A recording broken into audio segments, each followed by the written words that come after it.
Hey, hello, how are you? Welcome to Road Odyssey. I am Burke, and I'm an idiot. Hey, great. Why? Well, because took my car, my 2022 GR86, down to Yellow Jacket Garage, and Brian and I installed the Tomei headers into my 86 without adding the Defouler or the O2 sensor restrictor into the header before putting in the O2 sensor. So therefore I got the check engine light. So that's basically what the video is about, because when I first got the Tomei headers, yes, I knew they were catless. I knew something would have to go on with the O2 sensor to prevent a check engine light. But when I did my research, and because I'm not a car guy, I don't do maintenance on cars or repairs and all that. You know, I've got to learn these things. And so when I looked at the YouTube videos and forums and all, there wasn't a lot out there that answered my questions as to what I need to do to install the headers. So that's what this is about, is to share with you how not to be an idiot like me. So let's get into it. Here we go. Welcome to Road Odyssey. Thank you very much for joining me on this weird video. I have hundreds of weird videos on my YouTube channel, and you can keep up with all that I am up to on a daily basis or close to a daily basis on my Facebook page. It is open 24/7.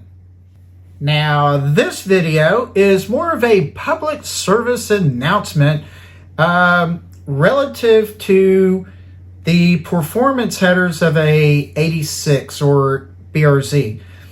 Something that is not well documented in the header install videos and kind of on the forums is how to prevent the check engine light when you install a performance header. So I had a check engine light after installing the Tomei headers, which I loved. Not that they added a lot of power at all, but they were cool.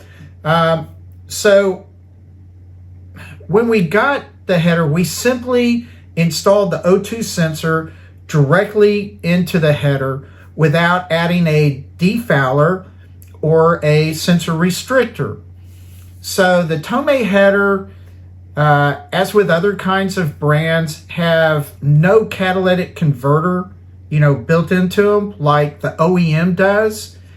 So the OEM header, it's not just the header, but coming off the header is the catalytic converter.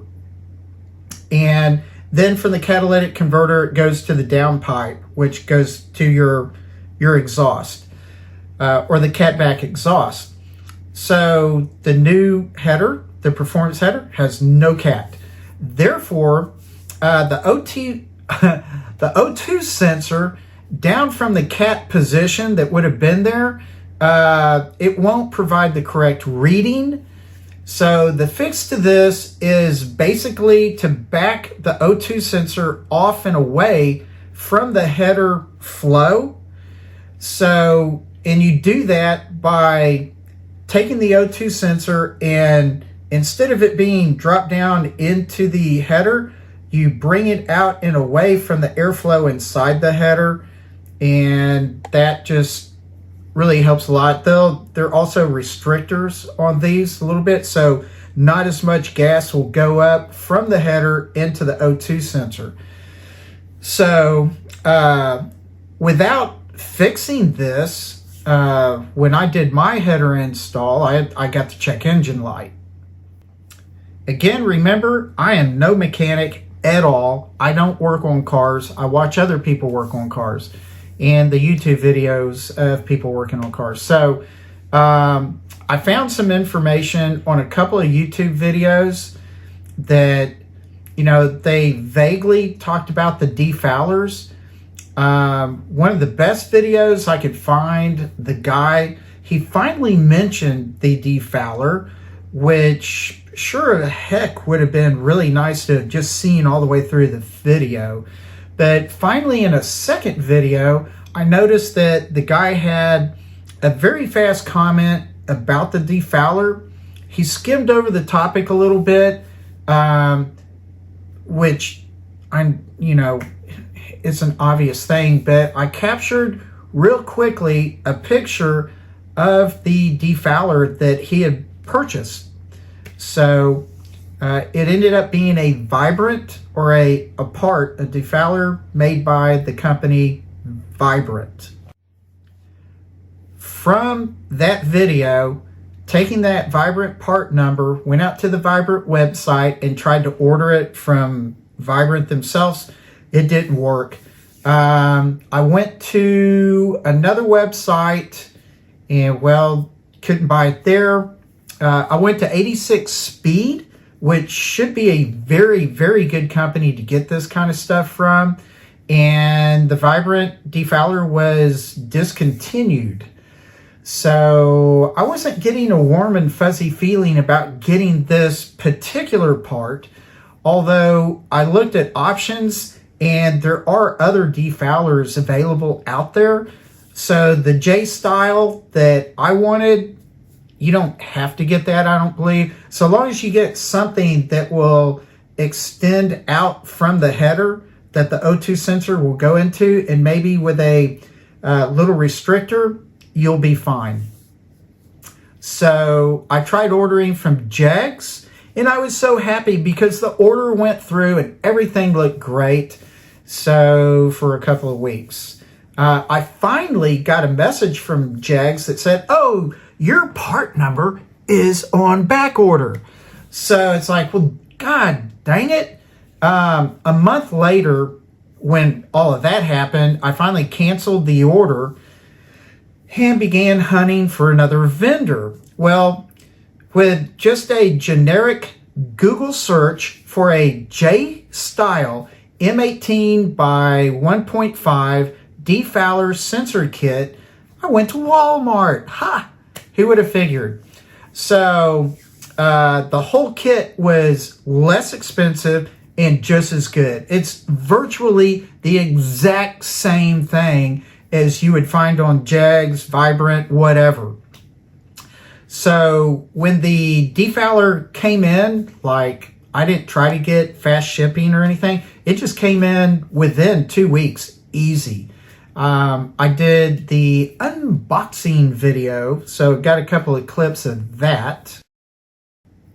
Be advised, when you get your defouler and you're ready to do the install, you need a little bit of anti-seize if it didn't come with your kit already. And just a little bitty dabble around the thread of the defouler. Get the defouler in there nice and snug. And then for the O2 sensor, same thing. Just a very small amount on the threads of the O2 sensor. Do not get any anti-seize. Don't get anything. Don't get your fingers on the tip of that O2 sensor. Just stay away from the tip of that thing. And just very carefully get that screwed into the defouler, and you're basically done. That's all you need to do. Now, after installing the defouler and O2 sensor, work on my 2022 GR86? Well, I don't know, because I got rid of my 2022 GR86 before installing all this. But I'm 100% sure it should have. So I've got a video out on trading in the GR86 and the Jaguar, my wife's Jaguar, for a new 2024 GR86 that she and I decided, you know what, we only need one daily driver. We're going to share one car. But that should indicate to you that now we're on our third our third 86. I had a 2019 GT86, the 2022 GR86 that I bought the header and the MBRP catback exhaust, all of which was grand and glorious. Didn't give me a lot of power, but it was fun. And now we've got the 2024, the little red GR86. Great car. Really enjoy these cars. So I know You may have already clicked out of this video. I have no idea. But if you're still here, I realize this is a bit of an anti-climax. I'm sorry about that. And you can tell I really like it because I have at least 20 videos, if not directly related to the 86, then closely related. A lot of my videos that I have for travel, they were all done in either the GT86 or the 2022 GR86. So really wonderful trips. I hope you check some of those videos out. Some of the other videos I have, air filter change, whether or not the 86 is a good GT rally car or not, sort of an analysis of the car, brake pad change, exhaust, headers, some news related to the 86, observations. I have a series of 5 of those videos, oil change help videos, how it feels with the GR coming from the GT series, the extra power, and really with the 2024 86, it really feels good as well. I am really impressed with the power of the car. It's a lot better. Protecting the car, and on this new one, I may include PPFing it. Not sure yet. Like I said, several trips in this thing. It is a blast to drive. Love it. So enjoy your 86. Have a ton of fun with this thing. And, you know, I hope some of this was kind of helpful. Be sure when you get your header, get the Defouler. And you can find it at Walmart for super cheap. And just take care of that. So with that, please relax, take it easy, and I will see you later. Bye.